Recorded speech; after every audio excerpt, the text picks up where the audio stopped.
Hello, everyone. Welcome to this three-part series on Elaine Showalter's Toward a Feminist Poetics. Now, to begin an analysis of Elaine Showalter's Toward a Feminist Poetics, it is important to situate the text within the intellectual and political genealogy of feminist thought. So, for that, we have to first understand what is feminism. So, feminism, in the most basic sense, is a movement committed to understanding, questioning, and transforming the unequal distribution of power between men and women, particularly the ways such inequalities have been normalized through social institutions, cultural narratives, and everyday life. Now, at its core, feminism asks a deceptively simple but world altering question. It asks who benefits from the way gender is organized. Now, to make this clearer, you can look at examples from daily life. Consider the classroom where assertive boys are praised as confident, while assertive girls are judged as rude. Now, you can extend this to workplaces where leadership qualities are often coded masculine and where women frequently encounter what you call the glass ceiling. So, feminism seeks to render such patterns visible rather than natural. Now, let's look into the three waves of feminism. Historically, feminist thought has not been monolithic. Scholars periodize it into three waves, each with its distinct aspirations and strategies. So, the first wave feminism, which is from 19th century to early 20th century, focuses primarily on legal and civic equality, especially suffrage, that is, voting rights for the women. So, Mary Wollstonecraft, Elizabeth Cady Stanton, and Indian reformers like Savitri Bai Phule, they may be seen as participants in struggles to secure women's access to education, citizenship, as well as legal personhood. Coming to second wave feminism, that's from 1960s to 1980s. They expanded feminist critique from legal rights to cultural and structural inequalities. This wave asked what Simone de Beauvoir framed in her seminal work, The Second Sex, as the central existential thought that one is not born but rather becomes a woman. So, second waivers analyzed patriarchy in marriage, family, reproduction, sexuality, literature, media, and work. The movement intersected with issues like dowry violence, rape law reform, and women's work in informal sectors. Then third wave feminism, which is from 1990s to roughly to the present time. This emerged partly as a critique of the universalizing tendencies of the second wave feminism. So, third wave feminism foregrounds intersectionality, race, caste, class, disability, sexuality, and the multiplicity of feminine identities. So, its cultural expressions appear in pop culture, your campus movements, queer politics, and as well as digital activism. These waves overlap, contradict, and enrich one another. They create the intellectual landscape into which Showalter intervenes. Now we need to understand why do we need feminist literary criticism. So if feminism asks how gender structures society, feminist literary criticism asks how gender structures reading, writing, and representation. So, literature, as you know, is not merely aesthetic, it is pedagogical.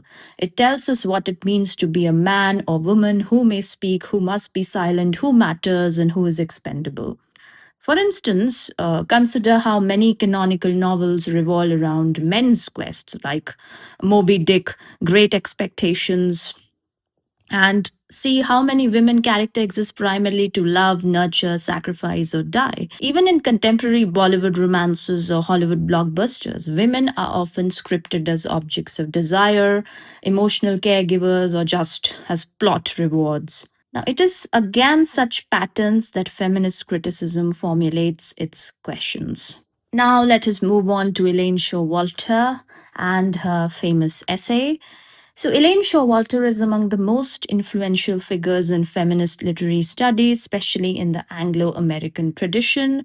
Emerging during the high tide of what you can call second wave feminism, she posed a fundamental reorientation. She said instead of treating women merely as passive consumers of literature written by men, what if we took women seriously as producers of literary history, genres, and language? Now, Showalter's feminist project, it's distinct because it demands theoretical rigor while grounding itself in literary practice, archival work, and the material histories of women writers. So her seminal text, A Literature of Their Own, mapped the British women's novel from the Brontes to Doris Lessing, constructing a genealogy that patriarchal canon formation had systematically tried to erase. So, beginning with the essay, let me give you a brief overview. So, in Toward a Feminist Poetics, Showalter addresses a crucial dilemma. What is this dilemma? Feminist criticism in the 1970s was vibrant but fragmented. It was politically forceful, but it was theoretically under elaborated. And it was vulnerable to mischaracterization. Now, as she notes early in the essay, feminist criticism was widely misunderstood. She writes that in the 1970s, it was the most isolated and the least understood.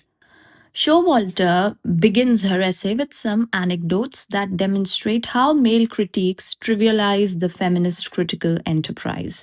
She cites Leon Edel's symposium scene, in which male intellectuals debate art on the steps of the British Museum, only briefly interrupted by a woman scholar who is visually rendered as exotic, industrious, and peripheral.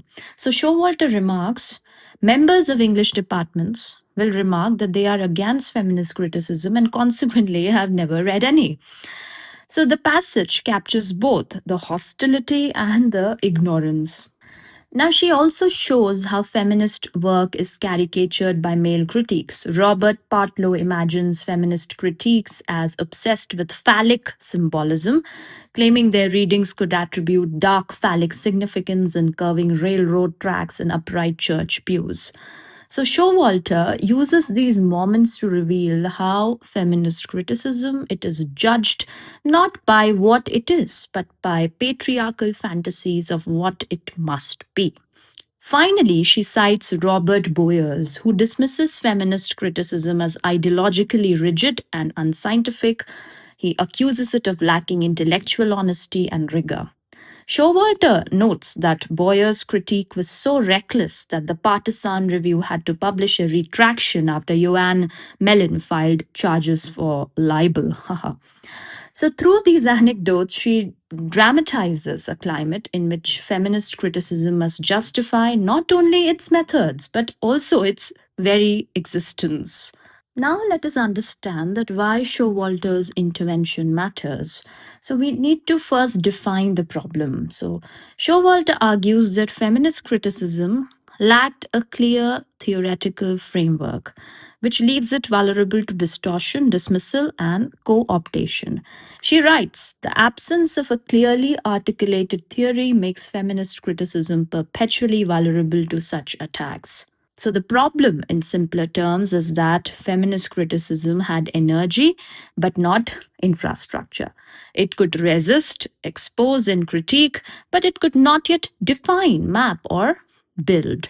Coming to the next point, feminism's suspicion of theory. Showalter notes this as an obstacle, that is, the feminist movement's suspicion of theory itself. Now, theory was and is still often associated with masculine authority, abstraction, and intellectual elitism. As she puts it, feminist activism feared that if the theory is perfected, the movement will be dead. Now, this tension is familiar in both global and Indian contexts. For instance, women's movements around dowry violence or workplace harassment have often prioritized grassroots mobilization, legal reform, and consciousness raising over, abstract theorization. But over time, theory becomes indispensable because theory names, it diagnoses, and it connects local struggles to broader structures of power. The next point is women and intellectual authority. Showalter also identifies certain psychological barriers.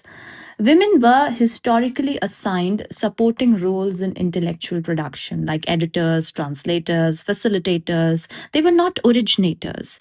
She explains that women remain interpreters and hostesses while men occupy the primary stage, speaking of their critical prowess unabashedly. So the asymmetry is not merely symbolic, it shapes who gets to define knowledge. We see echoes of this today, whether in university English departments, editorial boards, film criticism panels, or cultural festivals.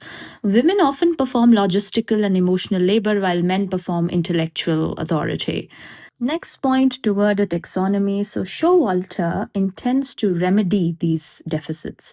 She proposes not merely to critique patriarchal structures, but to construct a feminist poetics. That is a conceptual vocabulary and analytical model through which women's literature can be understood on its own terms and not as a deviation from a masculine norm. So, that's it for now. I'll see you in the second part. Until then, bye bye.